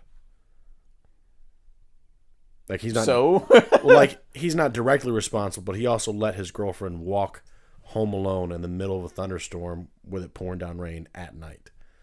Well, she was mad at him. I don't think she would have gotten in his car. Yeah, but she was mad at him because he was being a jerk. And he could have pursued her. He could have tried. But instead he like let her into a dangerous situation. Yeah. What I guess spoilers for Juror number 2. What do you think the ending meant? Like, how did you perceive the ending? Oh, well, I mean, she knows that it was Nicholas Hoult, and she can't say anything. Correct. So. But her showing up, like, do you think that means anything? Yeah, she just wanted to tell him, like, I know it's you. I perceived them like talking on the bench. Oh, you're talking about the last shot. The very last shot, yeah. Yeah, she shows up at his house. That I took as like she's trading in her career to fuck this guy. That's crazy. Yeah. I also like because Logan watched it like with she me. would not. If she was just leaving it alone and ignoring it and going on with her life, she would never have talked to him again. So her being there was like, you're going down, and like, she's gonna cost herself her, her job and like everything she's worked for. But she feels, I guess, like that's what's the right thing to do. So yeah, because Logan was asking me like, she was like, well, is she gonna arrest him or something? I was like, well, she's not a cop. Like, if she was arresting him, she would have cops there, but it was just her. Yeah. I took it as like the fact that she's there at all. She's still thinking about him, like it's still bothering her. Yeah. Yeah, I think he's fucked. Yeah. That's how I took it. Which, instead of trying to save a guy, throw him under the bus, dude. Yeah. This never would have happened if you could have just cared about yourself more than other people. Yeah. What's wrong with you? Yeah. Why do you have to have this heart of gold?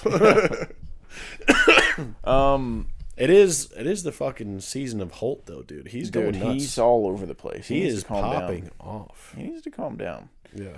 Well, it looks like that's it, except for Nos. Yep. Do you have a Nos impression? Not at all. Do you? I don't either. Definitely not like one that even remotely sounds like No, him. I try to sometimes say we're in the presence of the vampire, like Willem Dafoe. Yeah. But I never sound like Willem Dafoe. No one can sound like Willem Dafoe. Nobody. Yeah. He does say I wish cool, I though. could. He says vampire. I'm like, oh my, that was close. No. Yeah. You got to get very gravelly. You got to kind of sound like The Grudge, Yeah. you know.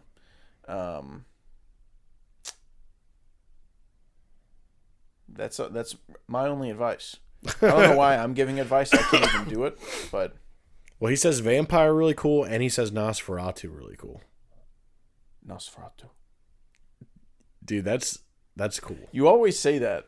You always say that to Well, my impressions. I try to say Nosferatu like that, but like I guess I'd have to listen to him say it more. But it sounds so much more fluent when he says he says it like almost all in one word. But I say like Nosferatu. Yeah. Yeah, we're just stupid. That's Yeah. all it comes down to. He's saying everything right. Yeah. Willem always does everything right ever since the day he was born. Yeah, a guy with a cock that big, Yeah. he knows what he's talking If anyone about. tells you otherwise, do me a favor and shoot him in the head. We don't have room for people like that. Yeah. But yeah, Nosferatu, quite an interesting one. This was one of my favorite, most anticipated films of the year. Dude, We talked about this all year. Yeah, this was huge. I was like, this is going to be peak Eggers. It's going to be better than anything he's ever made. It's going to change our list of the movies of the year, which is why I was like really excited about it. Mm-hmm. And it's not, because I feel like I'm going to, like, people are going to think I'm shitting on it, but it's not bad at all. I don't think Robert Eggers is capable of making a bad movie. But it's not anywhere near as good as I expected it to be. Mm-hmm. I don't think it's anything Robert Eggers did wrong. I think that the story of Nosferatu just isn't very good. Yeah, I have similar thoughts. I think that from a technical standpoint, Nosferatu is like a borderline masterpiece. Mm-hmm. I think it's a stunning movie visually and musically, and it has incredible sound design and performances and costume design. Everything is perfect. But I found myself just not being interested. I found myself watching it, and I felt like I was just looking at cool shit happening, but not like actually invested in the movie, and I didn't actually care what was happening, which is really unfortunate. But that was just how I felt, and then I was thinking about it afterwards, and me and Carl talked about it, and I think what happened here is that Robert Eggers just kind of got tied down by an IP that isn't very interesting to me. Yeah. I don't think he made it like really many choices at all that I didn't like. It's just this story. I went into it also not having seen any Nosferatu movies, so that could have kind of hurt my experience because I didn't know what to expect. So I also found the story a little weird. I always just find, like, you watch the trailer and you think, okay, this is going to be scary. Yeah. Like, this is a horror movie. And, like, sometimes it is, but it's also very horny. Yeah. And I don't really like that. I don't think it's even like, I think the horror elements of it all is like very died down. It's compared more to just atmospheric than it is scary. Yeah. And there's so many opportunities that I saw throughout the movie where, like, this could be, knowing Robert Eggers and the stuff that I've seen him make scary. Like, in The Witch, they're praying and just facing the woods, and, like, the atmosphere, the music makes it scary. You know, he's able to build these suspenseful sequences and create these really nightmarish visuals, but none of it seemed like it came to fruition in this movie. Mm-hmm. It seems like, and there's a lot of trance/dream sequences in Nosferatu, which is cool because, you know, I do know that, you know, vampires, they do have that power of, like, you know, bending people's will and putting people in a trance. But I feel like they lean on it so hard that most of the time Nosferatu's presence, since you don't know if he's actually there or not, feels less menacing and imposing. Mm-hmm. And it seems like anytime he actually gets to, like, starts to fuck shit up, it cuts away to something else. Yeah. That was definitely a problem. That's the other thing. I'm not familiar with Nosferatu, and I didn't know that he, like, puts people in trances, or, like, maybe just vampires do that in general. I'm not good about lore and, like, what certain creatures do and what's traditional. I do know. I don't know if he does trances in Dracula, but in Dracula, which I found out through, like, researching this, that Nosferatu is just Dracula. Yeah. But in Dracula, it seems less of that. Yeah. We were cheats. Yeah. They wanted to do Dracula and couldn't get the rights, so they just changed the name. Yeah. They got sued for it, too. The names. company that made Nosferatu went bankrupt, like, right afterwards because it sued out of their ass. But Dracula in the book seems less of, like, a trance and more of, like, the devil, how he just like evil incarnate. Well, no, he's just like really charming. Like, he can kind of convince people to do stuff because even though he's not, like, physically he's fucked up looking. Like, Nosferatu has a mustache in this movie, and Dracula has a mustache. In the book, he has one, but they haven't really done it in movies. Yeah, they haven't done it in think movies. They were onto something with not doing it. I don't like it. I know Robert Eggers probably did it because A, he wants to be as faithful to the book as he can, but B, no one's done it, so it's a way to do something new and different. But I just don't like it. I just don't like it. It's so weird to me. Like, I think it could also, and I kept thinking, mustaches don't just grow in as a mustache and that's it. Mustaches grow in as a full beard, but you shave the rest. Yeah. You shave everything but the mustache. So I'm thinking about, like, Nosferatu looking in the mirror, like, shaping up his mustache. Because that's how facial hair grows. It wouldn't just grow in a mustache and that's it. So he's trimming that up. And I was just picturing, like, Nicholas Hoult, like, in his castle, like, walking in on him in the bathroom. And he's like, go away. While he's like trimming his mustache. He's got the clippers out. Yeah.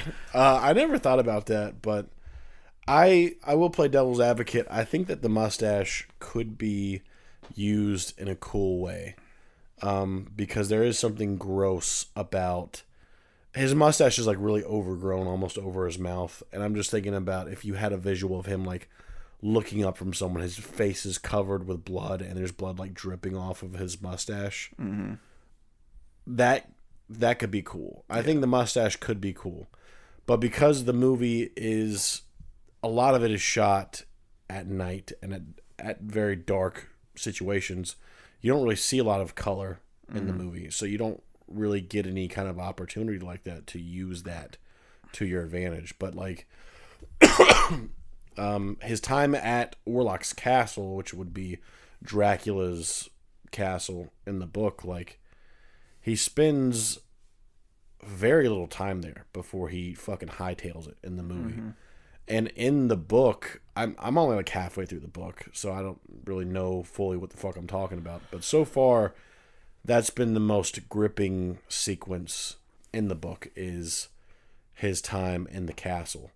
Because he spends like a good amount of time with Dracula. You get to see this like charming side where he's, laying on, like he's telling all these lies and the guy's just kind of believing it. Yeah. And then he starts to see like this false front that he's put ahead. It's like, well, now this is starting to make less sense. And then he falls and like he starts seeing more and more like nightmarish things, and like he's looking out his window at night and he can see kind of like the side of Dracula's room. And he sees Dracula fucking crawl out of his window and then crawl down the side of the castle, which is insane. Cool. That would have been super scary. Yeah. This like animalistic form. Could have done it like Silent too, like Hereditary. Exactly. That would have been creepy. That's what it made. When I was reading that, that's what I thought of in my head was Hereditary, her crawling across the thing. And there gets to be a point where Dracula acknowledges that the guy there knows that weird shit's going on. And it's almost like this is kind of a bad example, but it's just the newest thing I could think of. But in Heretic, when he's like, yeah, I'll go ask my wife. And then he stops and he's like, do you actually still believe my wife's in the next room? Yeah. It's like that turn of like, now we're playing this game and we both know what we're doing. Yeah, it would have been cool if there was more of that in this. Yeah. But instead, it seems like he's just in this fever dream the whole time and doesn't really have control over anything. Yeah. I didn't know what Nosferatu was going to look like in this movie because they didn't show it in the trailers. They wanted to keep it a surprise.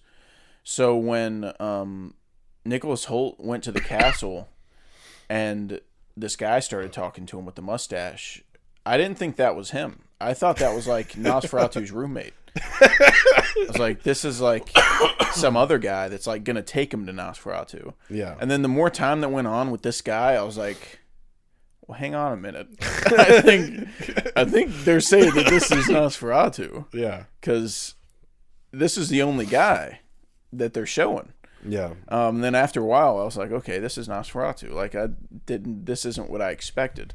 Because people really hyped up his appearance and his voice, and like his voice is really fucking good. I do like the voice. It's a crazy voice, just like because that's Bill Skarsgård, and I can't picture Bill Skarsgård doing that voice. I didn't think it was him talking, and he said like he didn't think his voice was going to be able to go that deep.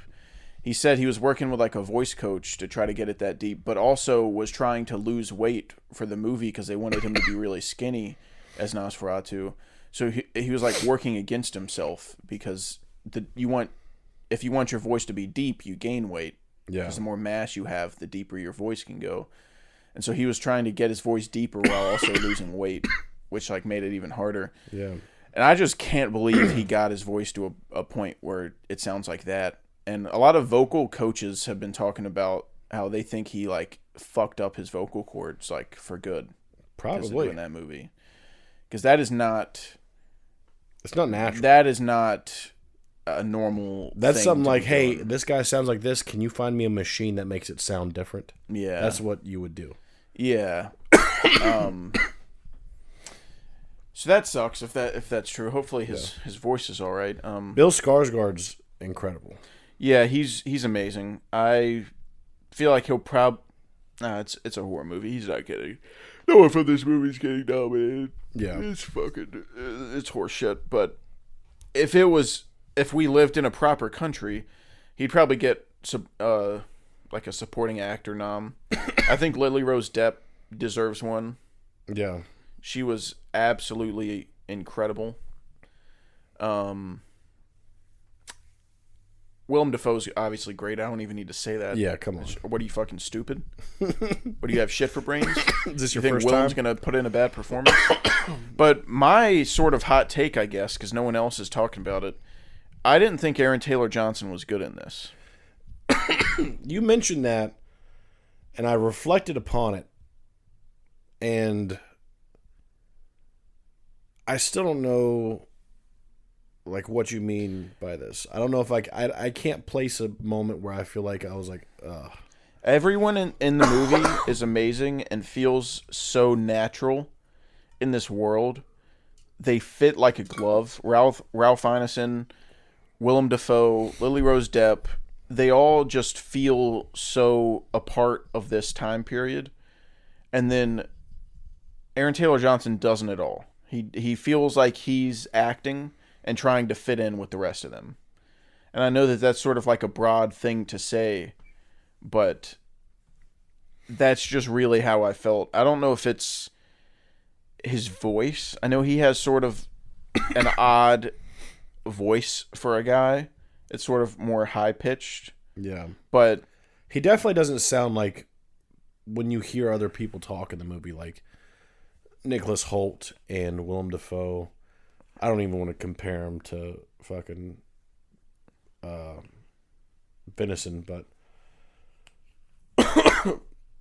he definitely sounds different. I also think that he might have been too handsome. I just think he was miscast. I just don't really think he fits in a movie like this. And I don't think it's his fault. I could tell he was trying his best, and he's a good actor. I just don't think he was right for that role. I thought he really kind of stuck out like a sore thumb with all these people that just... I mean, Willem Dafoe and Ralph Ineson, like, fucking ooze 1800s. Like, yeah. They just...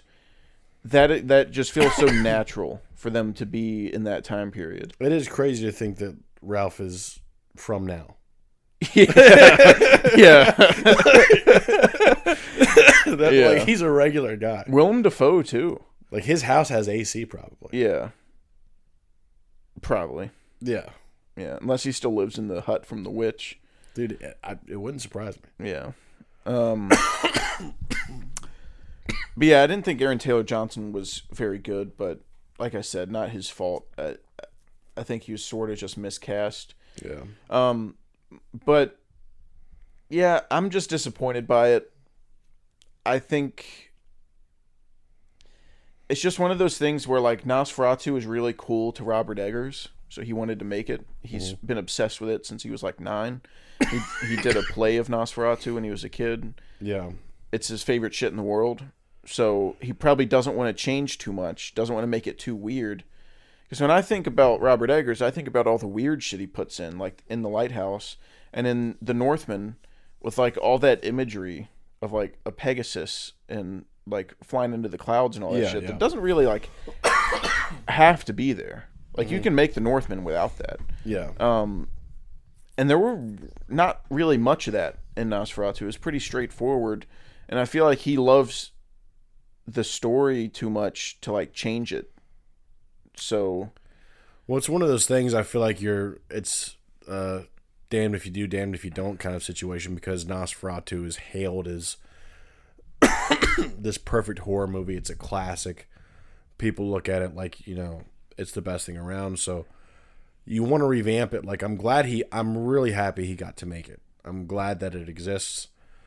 But I feel like if he were to put too much of a twist on it, people would be upset that he's deviating too much from the path.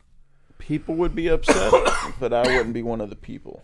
I wouldn't be. I'd be like, hell yeah, this is Nosferatu. I want a Robert Eggers movie when I go to see a Robert Eggers movie. Yeah. Like, I want him to make it as much of him as possible, even when I don't know what's happening. Yeah. I don't get half the shit he puts in his movies. I don't get all these metaphors in The Lighthouse and what it all represents. I don't care. Yeah. I still like it. I like how weird it is. And not a ton of it in Nosferatu. Pretty straightforward. Yeah. For me, it was just the lack of horror and then the big emphasis on just sex. Yeah. Like, that's the whole key thing is, like, I guess spoiler for Nosferatu, but he's just horny as hell. Yeah. And the ending to me just and his felt weakness very is that like he'll just keep fucking even if he knows he's going to die. Yeah. That's his weakness. Yeah. Crazy. What an animal of a guy. Yeah.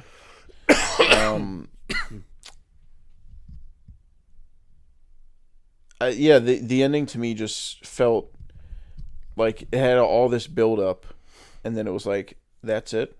Yeah. That's what we've been building up to. He fucks till he dies, and then he's dead. Yeah. And then you build up to this like big conflict, but we find out before the conflict that it's like all in vain, like it doesn't matter. So it kind of takes the wind out of your sails. Right. And also I watched Penguin's video on it, and he made a good point about how like nothing that happens in the movie by the main characters like really does anything or changes anything, and it sort of just makes it feel pointless. Yeah. Like what happens with Nosferatu and Ellen is just what would happen if they weren't there. Yeah. So it sort of makes you kind of mad. They like you watch so much, like you get so much screen time of them, and like they don't really do anything of consequence. Yeah. Well, it further distances you from the characters. Yeah. Because now their actions have no kind of implication to what's going on. Yeah. When you have characters that don't do anything and can't do anything, it's hard to really get behind them and care about them. Yeah. Yeah, I don't know, man. I don't know. I thought this was like a for sure thing that I was going to love. And I do want to see it again and see if anything changes. But I gave it a 3 out of them leaving like the movie theater. 3.5. But I've been tempted to change it, but I'm not going to change it till I see it again. Then because I really think it could go either way. I think I could hate it more, or I could like it a lot more. Yeah. So I'm gonna wait until I do that. I think for me, the only thing I could see myself doing is like enjoying the performances more out of like Bill Skarsgård. Because to be totally honest with you, I watched that whole movie and didn't realize Bill Skarsgård was Nosferatu. Huh. And then like at the very end, I like got up and I was like, holy shit, that was Bill Skarsgård. Like it dawned on me afterwards. I was like, holy cow. Pretty sure his name was like all over the poster. It is. I knew going in that it was, but then I just like got caught up in watching the movie that I was like, holy shit. Yeah. I could see myself enjoying the performances more and the visuals, but I don't see myself enjoying the story more. That would be a surprise. If I left there and I was like, this works for me now, I would be surprised. I think I could. Now that I know what it is and what to expect, that can help a lot. So, we'll see. But I think that's all we've got for this week. Mm-hmm. And if you're a regular listener of The Scoop, you know that next week will be the Scoopies. Yep. Motherfucking Scoopies. Is this our... I think this is second Scoopies? Second annual Scoopies. Oh my god, dude. Yeah. You guys don't even know what the fuck's going to happen around here. Mm-mm. We might have some tricks up our sleeve. Perhaps. Am I saying that, having nothing planned? Maybe. Are we blowing smoke up your ass? But maybe I'll plan something after the fact, so it sounds like I knew what I had planned. Yeah. Before I had it planned. We're going to bring Aaron Taylor Johnson on here and ask him why he did such a bad job in Nosferatu. Yeah, that's what we're going to do. That's going to be this year's Scoopies. We're going to bring Joaquin Phoenix on here and ask him why he insists on making poop. We're going to have him do his... No. In person. Oh, man. Oh. All right. Well, we'll be back next week for the Scoopies. But thank you for listening. To the film Scoop. Oh, my God. Yeah, fuck you.